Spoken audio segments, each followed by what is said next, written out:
wabadde n'emisango egibadde gigenda okuba mu Eastern Uganda.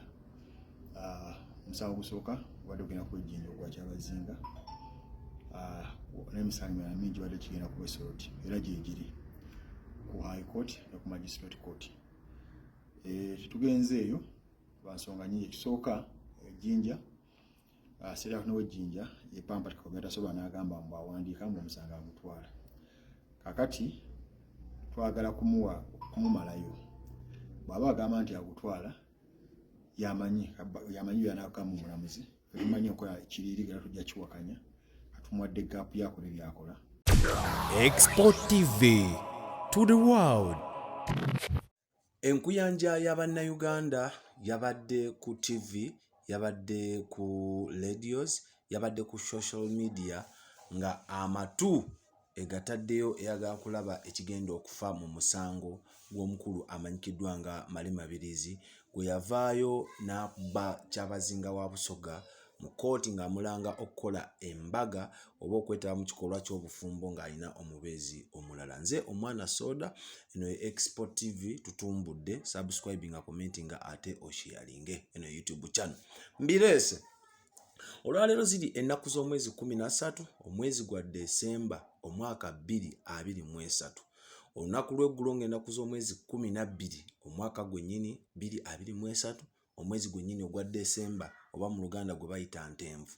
Kooti y'ejjinja yabadde erina okutuula okuwulira ensonga z'omukulu amanyikiddwa nga Male Mabilizi Kasimu ze yavaayo n'akuba Kyabazinga wa Busoga Iseife Kadumbula na Diope owokuna mu mbuga ng'amulanga okugattibwa mu bufumbo obutukuvu n'abagereka wa Busoga oba ine bantu amanyikiddwa nga Jovia Mutesi enzaalwa y'e Mayuge District mu Busoga. Omusango guno Male Mabilizi yagattamu abantu bangi okuli n'owekitiibwa n'abagereka wa Buganda Maama Sylvia Najinda, tekako n'omukulu kitaffe mu Katonda akulira enzikiriza eyo amanyikiddwa nga Kazimba Mugalu. Emisango gye Male Mabilizi yavaayo n'astatinga n'agamba nti ensonga lwaki yatutte Kyabazinga mu mbuga, agamba nti Kyabazinga alina obufumbo obuli civilized mu mateeka n'omukyala ali ebweru w'eggwanga. Era n'agamba nti omukyalo ono yavaayo n'akuba omulanga gw'amaanyi ng'ayita mu balooya be ne bawandika n'ebbaluwa eyatuukako n'emikono gy'omukulu amanyikiddwa nga Bishop Kazimba Mugalu. Wabula ye Male Mabilizi agamba nti Bishop alabika baluwa eno yagibuusa amaaso n'agenda mu maaso n'okubiriza emikolo. Era Male Mabilizi agamba y'ensonga lwaki ku mulundi guno ne Kazimba Mugalu ekiiso kyali kirina okumutwalira wamu. N'agamba nti ye Sylvia Najinda ekyamuteseza mu bintu bino eno ebyebusoga ng'ate ye wa Buganda, ate ng'oba oli abo bantu bangi abaali ku mbaga nga Male Mabilizi teyabateeka. Mwagamba ku mikolo gy'embaga ebeerawo bye tuyita high witnesses oba witnessers ababeerawo ne bawitnessinga. Oluzungu luyinza okunzannyamu, kiri muzungu ndi Muganda, nze omwana Soda. N'abagereka yali omu ku bo. Agamba witnessinga otya ebintu ebimenya amateeka. So kooti yali yamuwa ennaku z'omwezi nga 12 ogenda owulira omusango. Naye kyannaku kyakusaalirwa teyasobodde genda mu maaso kooti kutuula. Ensonga lwaki? Batukuba flashback mu mwaka gwali gwa 2022 assistant to be collected ku misango gy'omukulu amanyikiddwa nga Pastor Aloysius Bugingo, Susan Makula ne Male Mabilizi kw'ossa ne Teddy Bugingo. Oluvannyuma lwa Male Mabilizi okubeeyimbamu mu kkooti y'Entebe nga bavunaana okubeera nabo mu kikolwa ky'obufumbo, yavaayo n'asaba kooti, omanyi kikkirizibwa mu mateeka omusango bw'olaba nga ggwe ssekinnoomu tosobola guddukanya n'oyita oba gwe bayita state attorney DPP najja n'agutwala oba gavumenti n'egutwala n'eguddukanya yo neewezesa omuntu. Ku musango gwa Bugingo gavumenti ndowooza oba ne kooti balowooza nti Male Mabilizi engeri gye tumumanyidde nti ajja aloopaloopa, ajja tuuka oba oli awo apondooke. Era tujjukira bulungi abajjukira ebiseera ebyo omusango gwali gulina kutuula olunaku lwali Lwakutaano. Male Mabilizi yeetegeka bukolokola keera ku makya asitula ebitabo bye yayolekera ekibuga Ntebe atandika okuwera ennemba n'omusango gwe. Kuba ku olwo n'omukulu amanyikiddwa nga Pastor Aloysius Bugingo n'omukyala Susan Makula baali mu kkooti mwebali. Yagenda otuuka nga bamugamba ssebo omusango gwo DPP yagunonye olunaku lw'eggulo, gavumenti yagufunyamu interest era tokkirizibwa kuguddukanya era ebimu ku byamusibya ne bimutwaza mu kooti okumala ekitalya okumala emyezi 18. Kigambibwa nti bw'atuuka ku kooti ne bamugamba nti omusango tegukyali gwofa abaguddukanya, yafuluma ebweru n'akola live ku mukutu gwe ogwa Facebook ogubanyikiddwa nga Uganda People's Interest, n'atandika okubaako ebigambo byayogera. Kino kyawaliriza esiga eddamuzi okuvaayo ne ligamba nti ayisizza olugaayu oba amaaso musiga eddamuzi. Ne bamuwa penalties 2 okusasula obutimbe bw'ensimbi bw'ataalina obudde nga busokka mu $3 million ne option endala y'okusibibwa ekitalya emyezi 18. Butereevu ya serving obusibe.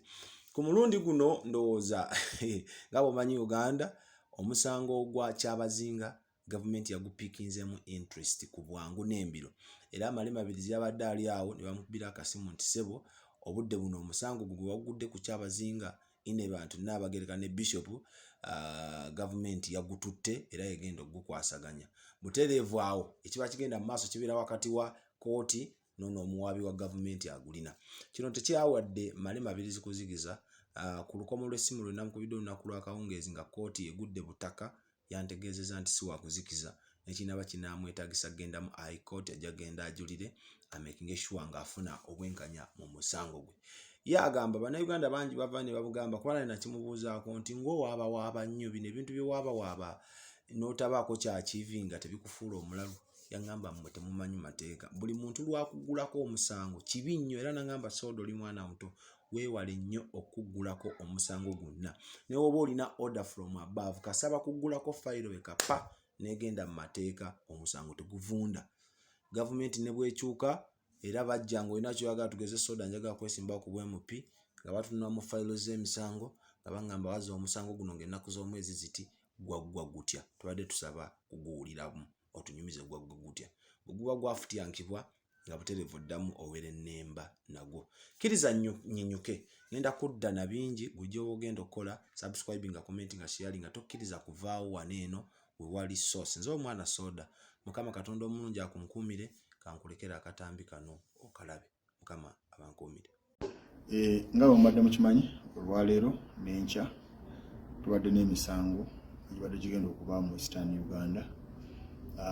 Omusango gusooka gubadde gugenda kwejjinja ogwa Kyabazinga, n'emisango emirala mingi gibadde kigenda kuba esoroti era gyegiri ku High Court ne ku Magistrate Court. Tugenze eyo lwansonga nyingi. Ekisooka ejjinja seera kuno wejjinja epampa tikaogera tasobola n'agamba mbu awandiika mbu omusango agutwala. Kakati twagala kumumalayo. Bw'aba agamba nti agutwala yamanyi byanaakamu mulamuzi, tumanyi okola ekiriiri era tujja kiwakanya, atumuwadde gaapu yakola ebyakola. Otunalaba nga tutuuka tujja genda mu High Court tuwakanya ebintu ebyo. Akati tulina okubalaba bibamuvinga byebakola, awo tujja ssalawo ekyokukola. So nawe tugenze lwansonga nti luli registrar yalikuwa date ng'ayagala gavumenti eteekemu reply zaayo. Fayiro kagiwerezebwa jjajja gyatuwa olunaku. Kakati gavumenti yampa reply ezo nga sinnabasoroti lulira nange neteekamu lijoyinda. Kati ensonga enkulu ey'amaanyi eyo yakukwata fayiro okugiweza wajjajja gyatuwa olunaku bw'anaawulira omusango oba nga bw'anaaba alagidde. Aye n'ekyalo omulamuzi ali musango gwa Muweze Soroti yafa, emirundi gye twagendayo ebiri tewabadde omulamuzi alina musango ogwo. Kati nakyo osanga baneetereza n'abatubulira olunaku. So ensonga lwaki tulabiseewo leero being December n'ekirala nti ensonga ez'amaanyi eziriyo tezeetaagisa kugendayo. Of course n'okusipendinga obusente obutono bwe tulina. Of course fundraising nga tumugyetako ssente tubaka mu fundraising ku namba zaffe 701881231 responding. Bukatamusa ebyo byonna ssente entono n'ebiringa biki tusaza okulema okugenda ku kooti ezo zombi naye nga tujja kuba tutegeera ebifaayo tujja sindikayo abantu batubuulire kyekigenda mu maaso. Export TV to the world.